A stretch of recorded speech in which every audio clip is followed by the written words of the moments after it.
délai. Nous sommes perplexes par rapport au fait que le Rwanda ait choisi justement de saper ses efforts. Nous avons aussi pris note du fait que le président rwandais aurait sollicité une médiation du président de la Turquie, le président Erdogan. Nous sommes perplexes parce que nous sommes convaincus qu'en tant qu'Africains, qui se respectent, nous voulons quand même privilégier nos propres efforts. Donc c'était assez surprenant de voir le président Kagame solliciter une implication d'une partie tierce qui n'a pas participé à ces efforts et qui n'est pas du continent. Donc nous réitérons, le processus de Luanda est le cadre, l'unique cadre à travers lequel nous allons continuer les efforts pour trouver une résolution politique à ce conflit. Pensez-vous, Madame la Ministre, que vous avez été, enfin d'une certaine manière, abandonné par vos alliés régionaux et internationaux? Quel rôle devrait-il, et je parle de ses alliés, devrait-il jouer dans la résolution de cette crise, d'après vous? Bien au contraire, nous ne sommes pas du tout abandonnés, nous ne sommes pas du tout isolés. Si une partie est isolée, c'est le Rwanda. Encore une fois, je me réfère aux 2 réunions d'urgence du Conseil de sécurité, dans lequel, quand même, à travers lesquelles quand même, il était assez visible à quel point le Rwanda était seul et isolé. Tous les membres du Conseil de sécurité ont fustigé la violation flagrante du droit international par le Rwanda. Je voudrais aussi vous rappeler que pendant la dernière réunion du Conseil de sécurité, le mardi, nous avons eu 6 pays qui ne sont pas directement impliqués dans le conflit, qui ont saisi la parole, qui ne sont pas membres du Conseil de sécurité. Nous avons l'Uruguay, le Guatemala, l'Afrique du Sud, le Burundi, le Sénégal, tous ces pays qui se sont mobilisés pour prendre la parole pendant les délibérations du Conseil de sécurité. Je pense que ce que nous voyons maintenant, c'est que de plus en plus de pays au monde, pas seulement en Afrique, sont scandalisés par l'attitude du Rwanda, l'attitude déstabilisatrice du Rwanda, qui semble avoir l'intention maléfique de vouloir remettre l'Afrique dans les années sombres des années 90 où le pouvoir s'arrachait avec des armes. La République démocratique du Congo a tourné cette page, même si le Rwanda est encore dans un état d'esprit qui considère ce genre d'options. Nous ne les considérons pas. Nous sommes un pays qui a fait le choix de la démocratie, nous sommes un pays qui a fait le choix de l'alternance politique.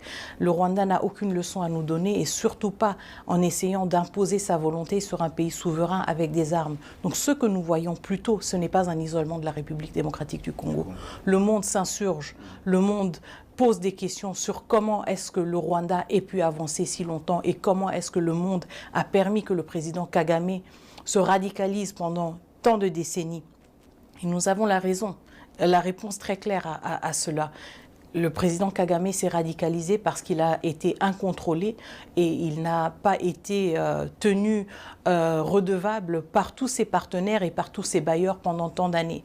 Et donc nous nous retrouvons maintenant dans une situation où un chef de l'État semble incontrôlé et obsédé par l'intention de vouloir déstabiliser un pays voisin et contribuer au changement inconstitutionnel d'un régime légitime. Ceci est inacceptable et nous refusons qu'en 2025, l'Afrique que nous voulons avoir, l'Afrique que nous aspirons, qu'elle soit une Afrique du développement, de la prospérité et de l'avenir et de l'espoir pour toutes les générations qui suivront. Nous refusons catégoriquement que ce narratif soit imposé sur notre continent et sur notre pays. Madame la Ministre, quel est votre message aux milliers de civils congolais maintenant sous contrôle rebelle, en majorité en tout cas? Comment allez-vous aider la population qui a déjà fui la ville?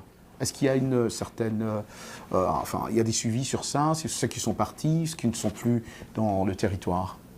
Alors mon message tout d'abord, c'est qu'ils ne sont pas seuls, ils ne sont pas abandonnés, ils sont la raison pour laquelle chaque matin, tout le monde se lève à Kinshasa, tout le monde se lève à la diaspora. Mon message, c'est que nous sommes de tout cœur avec nos compatriotes à l'est de la République démocratique du Congo, en particulier au Nord Kivu. Mon message est que les efforts que nous fournissons se font sur plusieurs fronts. Je suis à la tête du front diplomatique et nous menons des efforts inlassables. Nous allons tenir toutes les parties prenantes redevables. Nous allons nous assurer qu'il y a une pleine transparence sur ceux qui ont parlé et ceux qui n'ont pas parlé. Nous allons rappeler toutes les organisations de leurs aspirations, de leurs principes et de leurs obligations. Et justement, tenir toutes les parties prenantes redevables pour le fait qu'ils aient laissé la situation se détériorer d'une telle manière pendant les dernières années, mais aussi les rappeler qu'ils ont une responsabilité et une opportunité de passer à l'action. De passer à l'action. Ma dernière question, Madame la Ministre, votre gouvernement a accusé à plusieurs reprises, on va vous entendre même parler aussi ce soir, le Rwanda de soutenir le M23, tandis que le président Paul Kagame nie toute implication. Encore une fois, cela montre justement le fait que le Rwanda est isolé. Aujourd'hui, il n'y a que le Rwanda qui prétend ne pas être présent en République démocratique du Congo. Il y a 2 jours, au Conseil de sécurité, 15 membres du Conseil de sécurité ont dénoncé la présence du Rwanda. Il y a quelques semaines, le groupe d'experts des Nations Unies a publié un rapport accablant qui parle de plus de 4000 troupes rwandaises sur le territoire souverain de la République démocratique du Congo.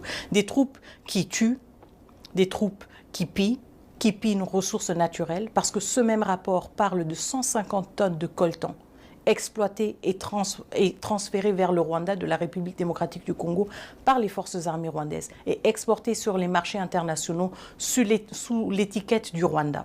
Donc, vous voyez qu'il y a des preuves accablantes. Même la presse qui est sur place à Goma peut vous dire et vous dit clairement qu'il y a des forces armées rwandaises présentes. Donc, nous voyons aussi que le Rwanda, encore une fois, dans son narratif illusoire, est complètement isolé. Le monde est conscient du fait qu'il s'agit maintenant d'un conflit armé entre 2 États et pas d'un conflit armé interne. Et c'est pour cela que notre plaidoyer pousse justement pour que les uns et les autres prennent leurs responsabilités, pour que ceux qui ont permis au président Kagame d'en arriver si loin le tiennent redevable, en coupant par exemple leur aide au Rwanda, en imposant des sanctions sur des individus qui, eux, directement font partie de la chaîne de commandement,